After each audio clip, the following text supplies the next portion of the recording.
Hello मेरे प्यारे दोस्तों, जेआरसी क्लासेस में आप सभी का स्वागत है। चलिए, बिहार स्पेशल का जो बैच की शुरुआत हम किए थे, तो हम उससे आगे बढ़ते हैं। आज हमको पढ़ना है समुद्रगुप्त। मेरा समाप्त हो गया था, अब उससे आगे चलिए।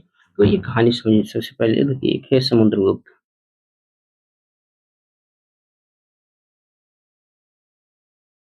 समुद्रगुप्त, इनके बेटा का नाम था, जो उत्तराधिकारी बना था, उनका नाम था क्या? रामगुप्त।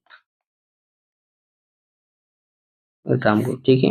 और इनका एक और भाई था, एक बड़ा था और एक छोटा थे। छोटा का नाम था चंद्रगुप्त द्वितीय। चंद्रगुप्त द्वितीय, ये छोटा था, छोटा भाई था, और रामगुप्त था जो बड़ा भाई था। अब ये कहानी समझिए। चलिए अभी से आगे चलते हैं। देखिए, रामगुप्त। रामगुप्त रामगुप्त क्या करते हैं कि जब भी इनको शासन का चल रहा था, तो उसी समय एक शक शासक था। उनका नाम था शक राजा, या उनका नाम था शक राज। ठीक। अब इन दोनों में क्या होता है? युद्ध हो जाता है। देखिए, रामगुप्त और एक था शक राज। शक राज, ये कौन थे? तो ये शक, ये राजा था। अब देखिए, ये दोनों के बीच में हो जाता है युद्ध। युद्ध। अब इसका प्रमाण कहाँ मिलता है कि जो रामगुप्त और शक राज था, इनको बीच में युद्ध हुआ था? तो एगो विशाख दत्त द्वारा, विशाख दत्त, ठीक है, विशाख दत्त, विशाख दत्त, तो इन्होंने एक नाटक लिखा था। क्या? नाटक, ठीक है ना। उनका नाम था देवी चंद्र गुप्तम, ठीक है। इस नाटक में विशाख दत्त ने ये बताया है कि रामगुप्त और शक राज के बीच में युद्ध हुआ था, और इस युद्ध में रामगुप्त का पराजित हुआ था, और जो शक राज थे, ये विजेता हुए थे। और जब विजेता हुए तो इनका सिर्फ एक ही मकसद था कि इनको बीवी था, उनको नाम था ध्रुव देवी। ध्रुव देवी को अपने अधीन करना। ठीक। शक राज का एक ही इसका फंडा था कि जो रामगुप्त थे, इनकी बीवी थी ध्रुव देवी, जो बहुत ही सुंदर थी, ध्रुव देवी। अब इसका शक राज चाहते थे कि ध्रुव देवी को अपने अधीन कर ले। ठीक है। जब रामगुप्त युद्ध हार जाता है, तो यह वादा करता है कि ध्रुव देवी को, शक राज को दे देंगे। ठीक है। अब यहाँ क्या होता है? अब इसके बीच में, अब इससे आगे कहानी समझिए कि जब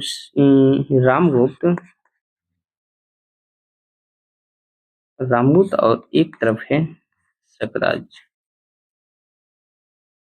अब इन दोनों को बीच में हुआ कि ठीक है, हम ध्रुव देवी को दे देंगे।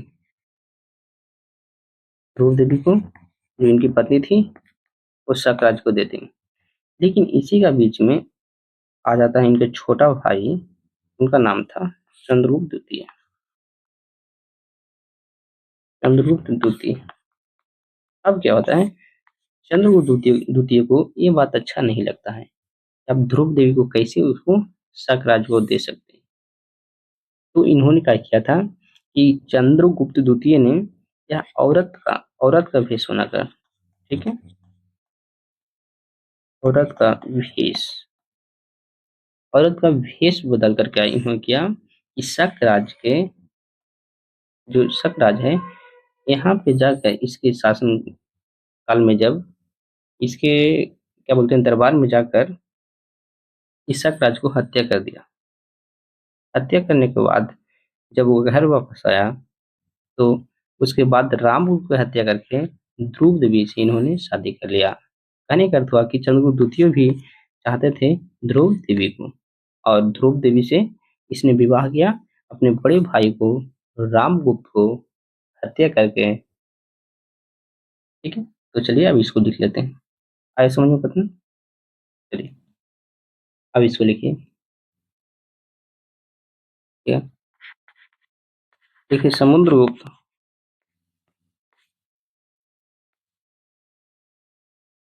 समुद्रगुप्त के बेटे रामगुप्त। अगला उत्तराधिकारी।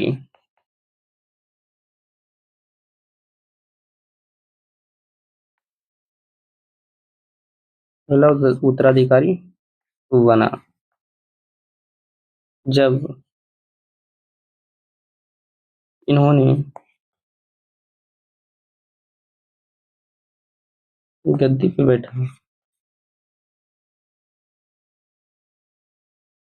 बैठा तो तक शासक। देखिए कि समुद्रगुप्त का बड़े बेटे कौन था? रामगुप्त। और छोटे बेटे की बात करते हैं तो चंद्रगुप्त द्वितीय था। अब ये क्या कहते हैं कि रामगुप्त को शासक तो बना देते हैं, लेकिन रामगुप्त था जो अयोग्य भी था, लेकिन फिर भी इन्हें गद्दी पे बैठा दिया जाता है। ठीक। अब इसी के शासनकाल में शक शासक आता आक्रमण कर देता है। तो देखिए शक शासक, उनका नाम लिख लीजिए शकराज। यह शकराज ने यह शकराज ने रामगुप्त से युद्ध किया। युद्ध किया जिसका वर्णन देखिए, जिसका वर्णन जिसका वर्णन विषाक्त द्वारा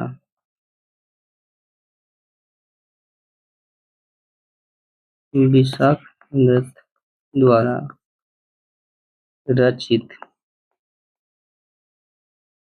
नाटक देवी चंद्रगुप्तम देवी चंद्रगुप्तम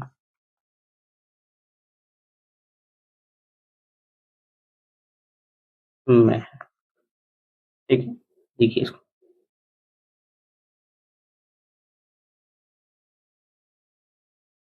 ये याद रखिएगा कि विषाक्त द्वारा लिखा गया कौन सा? देवी चंद्रगुप्तम। इसमें ये बताया गया है कि शकराज और रामगुप्त इन दोनों के बीच में युद्ध हुआ था।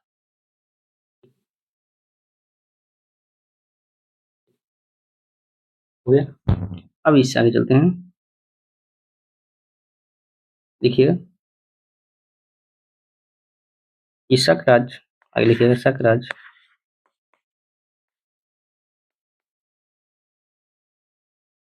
शकराज ने रामगुप्त को युद्ध में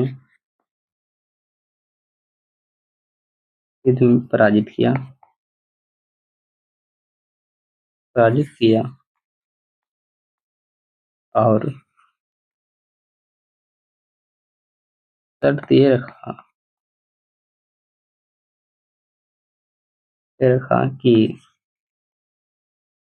उसकी बीवी, उसकी पत्नी ध्रुव देवी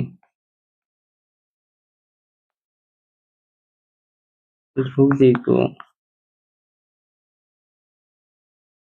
शकराज को दे दें। ठीक है, इनका शर्त ये था शकराज की कि ध्रुव देवी को मेरे अधीन कर दो। हो गया, दे दो। ठीक है, अब आगे लिखिएगा। चलिए लिखिए रामगुप्त ने ये शर्त मान लिया। ये शर्त मान लिया, परंतु परंतु इसका छोटा भाई छोटा भाई चंद्रगुप्त द्वितीय द्वितीय को यह बात पसंद नहीं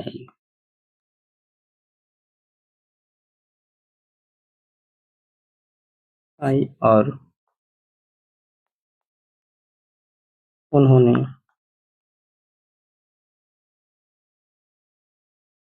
इस बात पर देखिए इस बात पर विरोध किया कि नहीं, हम द्रौपदी को शक राजा के अधीन नहीं करेंगे।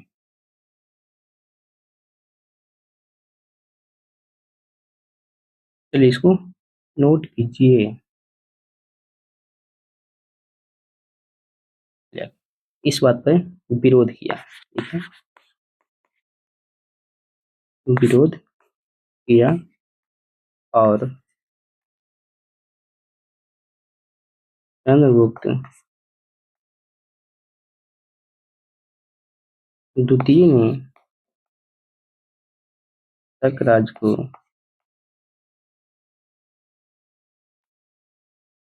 को हत्या कर दिया।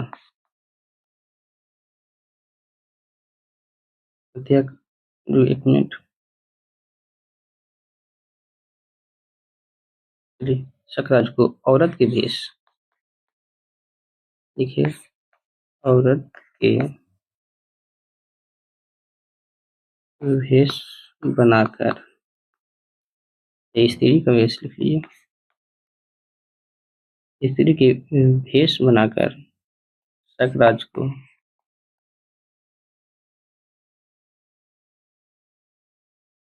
हत्या कर दिया। चलिए देखिए,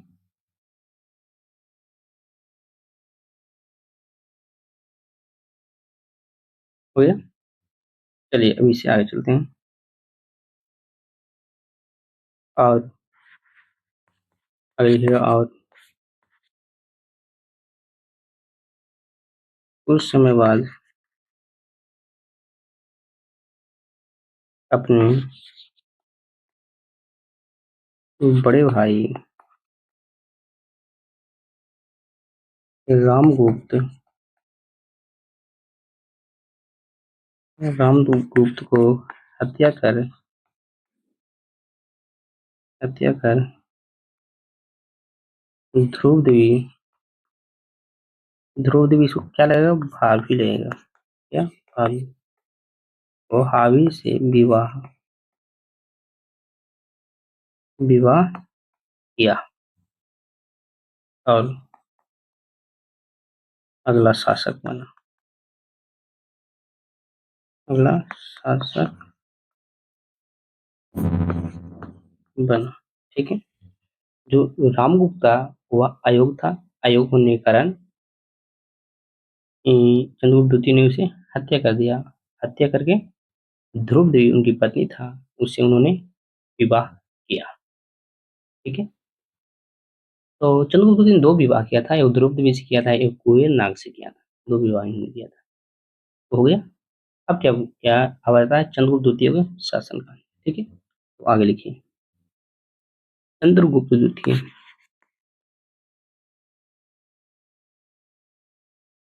चंद्रगुप्त द्वितीय, ठीक है। अब हेडिंग डालिए चंद्रगुप्त द्वितीय। इनका शासनकाल था 375, लिखिएगा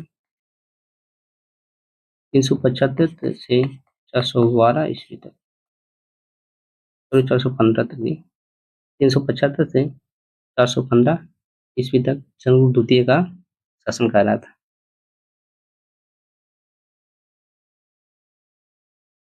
ठीक है, अब आगे लिखिए, ये इसमें पहला पॉइंट दीजिए कि रामगुप्त को हत्या कर गद्दी पे बैठा,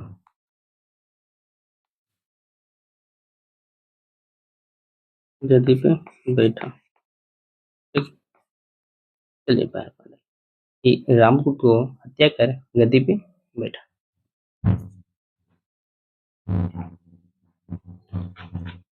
दूसरा पॉइंट इसमें डालेगा कि शकों को शकों को पराजित कर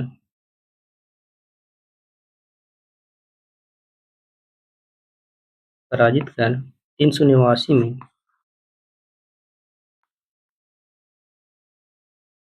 विक्रमादित्य का उपाधि धारण किया। देखिए, शकों को पराजित कर 389 ईस्वी में विक्रमादित्य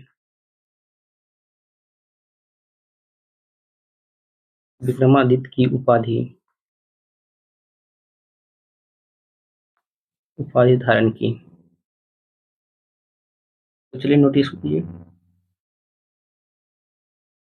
पहला पॉइंट लिखिएगा कि रामगुप्त को हत्या कर गद्दी पे बैठा। दूसरा था कि शकों को पराजित कर 389 ईसा ईस्वी में विक्रम आदित्य का उपाधि इन्होंने धारण किया था। अब क्वेश्चन यहाँ से ये बनता है कि विक्रम आदित्य का उपाधि किसने धारण किया था? चंद्रगुप्त द्वितीय ने। कब किया था? 389 में विक्रम आदित्य का उपाधि धारण किया था। चलिए, यहाँ तक होगा। उपाधि धारण कर ली, लिख लीजिए धारण कर ली। ठीक है, अभी आगे चलते हैं। अब देखिए उपाधि इन्होंने क्या क्या लिया था। देखिए उपाधि लिखिए,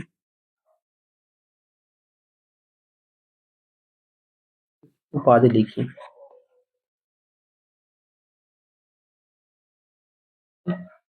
तो देखिए इन्हें उपाधि क्या क्या क्या, इन्होंने देवगुप्त का उपाधि लिया था। लिखिएगा, उपाधि में लिखिएगा, पहले पॉइंट लिखिएगा।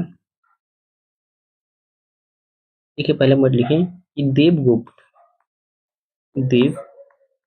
का उपाधि लिया था। ठीक है, दूसरा उपाधि में लिखिएगा देवराज, देवराज का उपाधि लिया था। और एक उपाधि और लिया था देवश्री, देवश्री। इन उपाधि ने इन्होंने लिया था।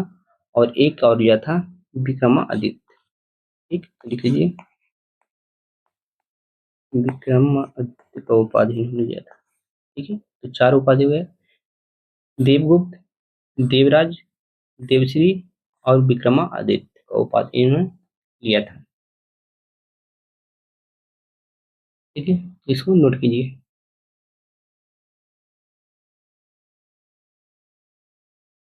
चलिए हो गया। अब इससे आगे चलते हैं। चलिए, अब मेरा अगला पॉइंट है, इन्होंने शादी की हुई है। देखिए, तो विवाह,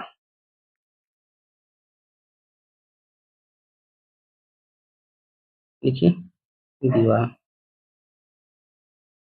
चलिए विवाह की बात करते हैं, तो इन्होंने दो शादी किया था।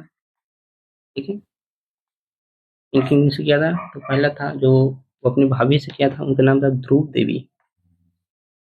लिखिएगा ध्रुव देवी। और दूसरा किया था कुबेर नाग, कुबेर नाग। ठीक है, पहला ध्रुव देवी से किया था, दूसरा कुबेर नाग से इन्होंने शादी किया था। जो कुबेर नाग था, इन्हीं से प्रभा देवी गुप्त, जो इनकी पुत्री का जन्म हुआ था। और ये, हाँ, कुमारगुप्त था। कुमारगुप्त प्रथम ध्रुव देवी का बेटा था। कुबेर नाग से जन्म लिया था, प्रभा देवी जन्म लिए थे। इनसे कौन हुआ था? इनसे हुआ था कुमारगुप्त। कुमारगुप्त प्रथम था, जो इन्हीं का बेटा था। जो कुबेर नाग से हुआ था, उनका नाम था प्रभा देवी। देखिएगा, प्रभावती नाम था, प्रभावती।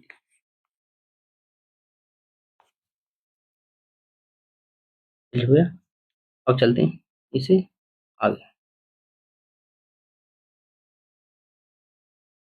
जी, अब अगला पॉइंट लिखिएगा।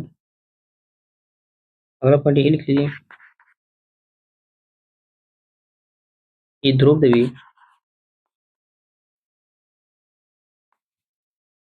देवी का पुत्र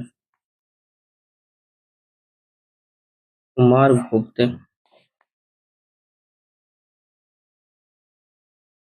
कुमारगुप्त प्रथम था। कुमारगुप्त प्रथम।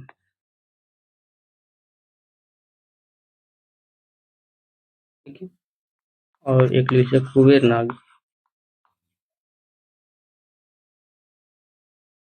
कुबेर नाग की पुत्री, नाम था प्रभावती। ठीक, प्रभावती गुप्त।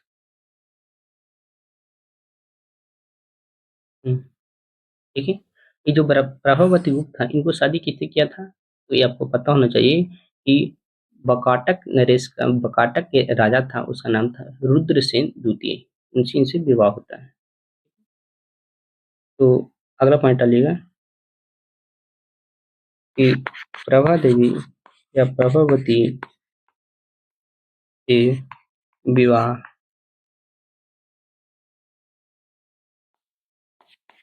बकाटक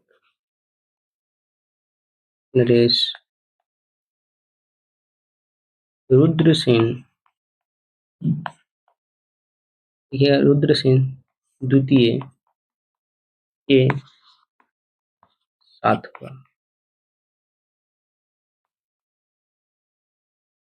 चलिए, इसको नोट कीजिए।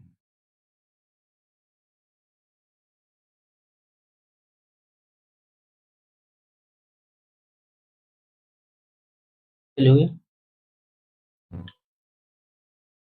चलते हैं इससे आगे। अब अगला पॉइंट डालिएगा। एक ये चीनी यात्री था, उनका नाम था फाहियान। और फाहियान के बारे में पता है कि जो फाहियान था, ये चंद्रगुप्त द्वितीय के दरबार में आया था। और ऐसा माना जाता है कि जब फाहियान भारत में आया था, यह 14 वर्षों तक यहाँ रहा था। तो अगला लिखिए कि चीनी यात्री, चीनी यात्री फाहियान,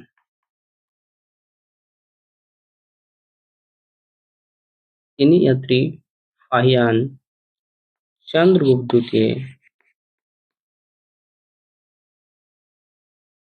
द्वितीय के दरबार में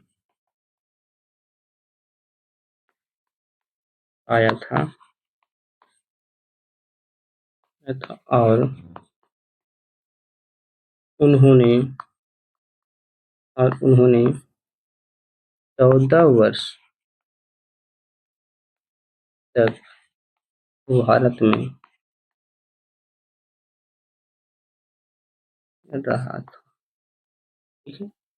अगर डेट लिखेगा तो 399 में आया था और 1414 तक इन्होंने यहाँ निवास किया था यहाँ पे। ठीक है, तो इसको नोट कीजिए। फाहियान पूछता है कि इस प्रश्न में कि फाहियान किसके दरबार में आया था? तो चंद्रगुप्त द्वितीय के दरबार में फाहियान आया था। कितना वर्षों तक भारत में रहा था? तो 14 वर्षों तक भारत में रहा था। कब आया था? तो 399 ईस्वी में भारत में आया था, गया था। 414 में वह गया था। हो गया।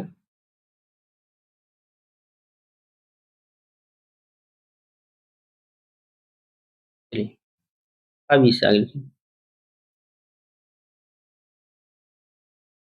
आगे अगला पॉइंट लिखिएगा इसमें। अगर लिखिए कि चंद्रगुप्त द्वितीय को,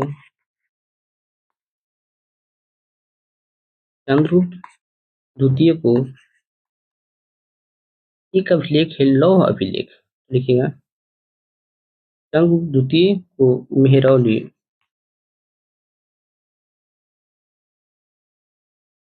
मेहरौली लौह स्तंभ, क्या है? लौह स्तंभ। ठीक है।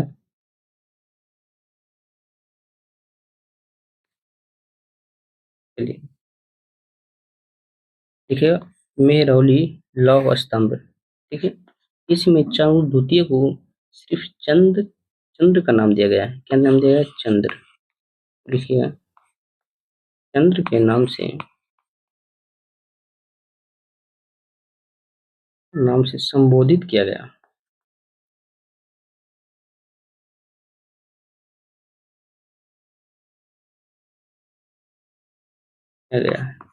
ठीक है। तो क्वेश्चन यहाँ से पूछेगा कि मेहरौली लौह स्तंभ में चंद्रगुप्त द्वितीय को क्या कहा गया है? तो सिर्फ चंद्र कहा गया है, चंद्र के नाम से इसे संबोधित किया गया है।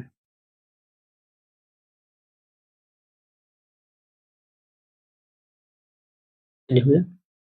अब इसको आगे लिखिएगा कि चंद्रगुप्त द्वितीय के 9 रत्न रहते थे इसके दरबार में। तो चलिए इसे आगे लिखें। लिखिएगा कि चंद्रगुप्त द्वितीय, लिखिए चंद्रगुप्त द्वितीय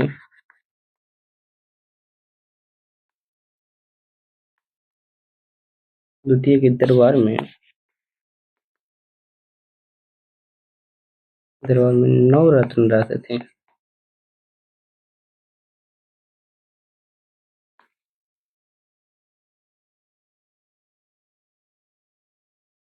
रहते थे, ठीक है। 9 में कौन कौन थे? तो कालिदास थे, धनवंतरी थे, अमरसिंह, बराह मिहिर, शंकु, बेताल भट्ट, चंपक, भरूची, घटफर्ण, ये सभी थे। ठीक है, तो इसको लिखते हैं। चलिए आगे।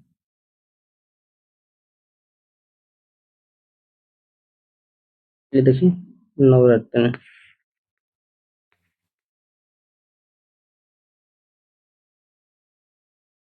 ठीक है। सभी का नाम लिख लीजिए।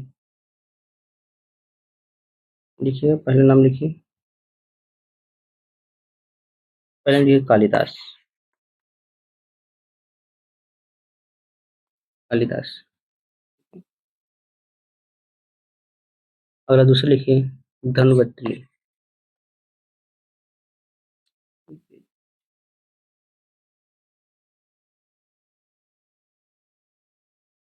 चलिए दूसरा लिखिए धनवंतरी। ठीक है। अगला लिखिएगा,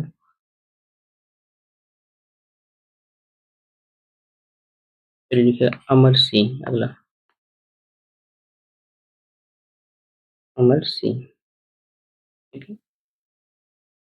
चलिए आगे लिखिए बराह मिहिर।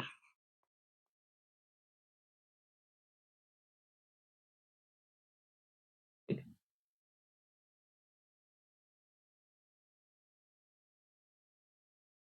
चलिए और आगे लिखिए शंकु।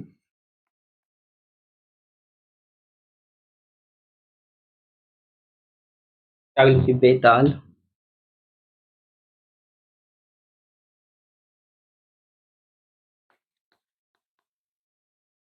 बेताल।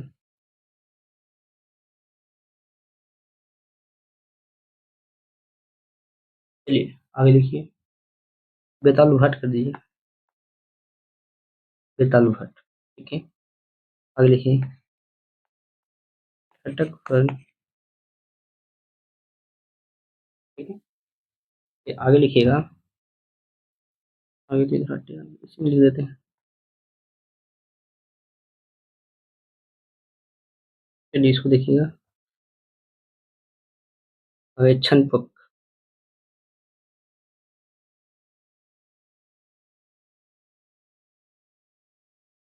ठीक है। और एक लिख लीजिएगा भरूची। एक और लिख लीजिए, हाँ यहाँ लिख देते हैं भरूची। ठीक है। ये सभी का नाम है, 9 रत्न का ये सभी का नाम है। तो इसको नोट कीजिए।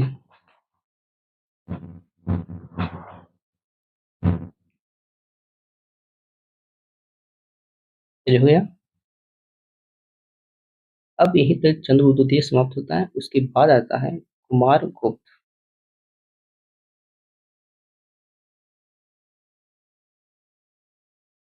तो चलिए अब चलते हैं आगे।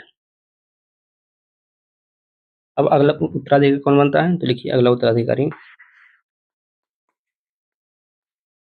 अगला उत्तराधिकारी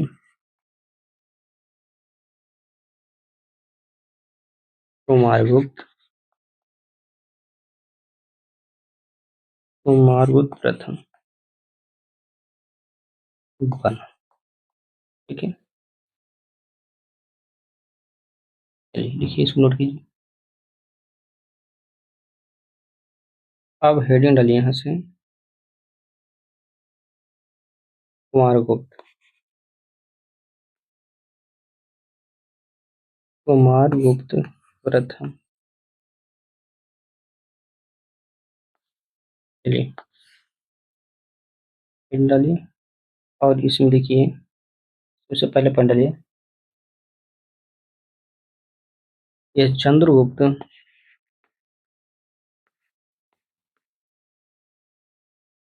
चंद्रगुप्त द्वितीय एवं ध्रुव देवी।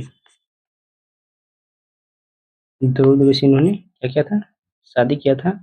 इनके पुत्र थे चंद्रगुप्त द्वितीय एवं ध्रुव देवी के।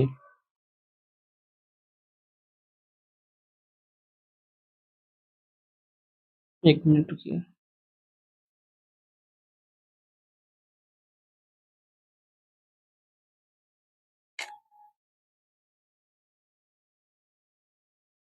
चलिए प्लीज लिख लीजिए, डिलीट हो गया था। चंद्रगुप्त एवं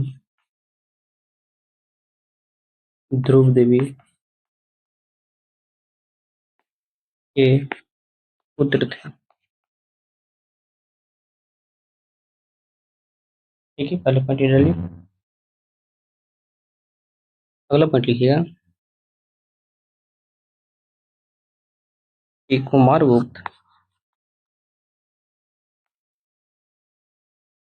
प्रथम 415 ईस्वी में शासक बना। शासक बना, इसको नोट कीजिए।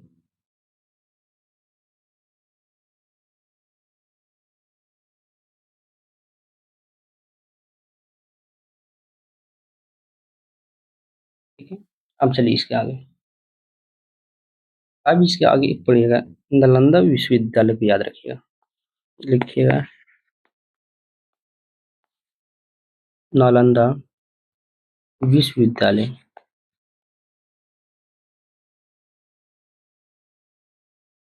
विश्वविद्यालय, ठीक है। ये बहुत ही महत्वपूर्ण क्वेश्चन है, यहाँ से क्वेश्चन डायरेक्ट पूछता है। ठीक है, तो देखिए नालंदा विश्वविद्यालय उस समय जिसमें गुप्त काल चल रहा था, युग काल, उस समय ऐसा माना जाता है कि नालंदा विश्वविद्यालय शिक्षा का प्रमुख केंद्र था। क्या था? ये शिक्षा का केंद्र था, शिक्षा का केंद्र था। और इसकी स्थापना की बात करते हैं तो इनकी स्थापना कुमारगुप्त प्रथम के द्वारा किया गया था। नालंदा विश्वविद्यालय की स्थापना किसके द्वारा किया गया था? तो कुमारगुप्त प्रथम के द्वारा नालंदा विश्वविद्यालय की स्थापना किया गया था। और यह बौद्ध धर्म के शिक्षा का सबसे प्रमुख केंद्र बना था। ठीक है, तो आगे यहाँ से नोट कीजिए, फिर लिखिएगा इससे आगे कि नालंदा विश्वविद्यालय की स्थापना, नालंदा विश्वविद्यालय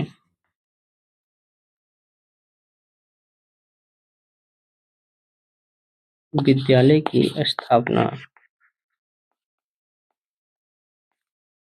किनके द्वारा किया गया था? लिखिएगा कुमारगुप्त प्रथम।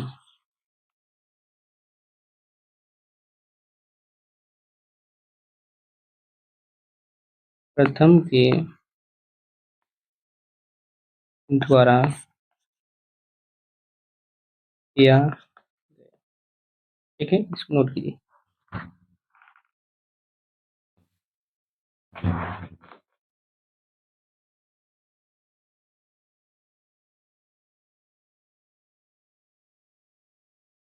चलिए हो गया कि नालंदा विश्वविद्यालय की स्थापना किसने किया था? तो कुमारगुप्त प्रथम ने किया था। ठीक है, इससे आगे चलिए। आगे पार्ट लिखिएगा कि नालंदा विश्वविद्यालय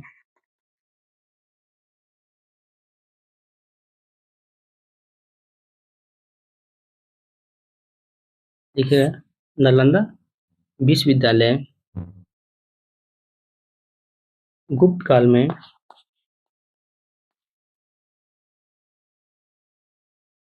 देखिए नालंदा विश्वविद्यालय गुप्त काल में शिक्षा का प्रमुख केंद्र था।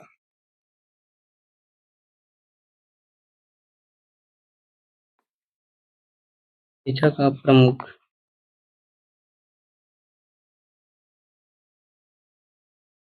शिक्षा का प्रमुख केंद्र था। केंद्र था। देखिए बाद में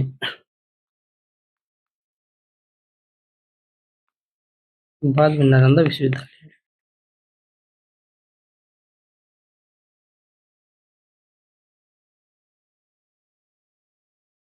देखिएगा बाद में नालंदा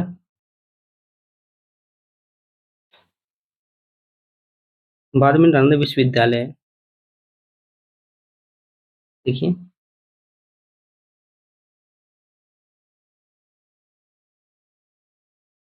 हो गया।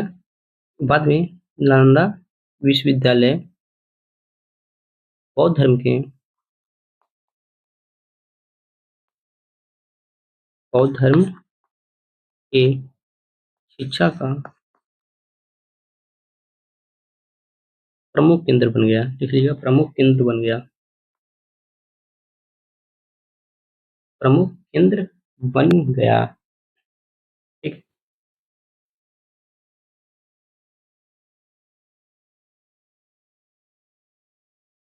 चलिए आज यहीं तक रखते हैं।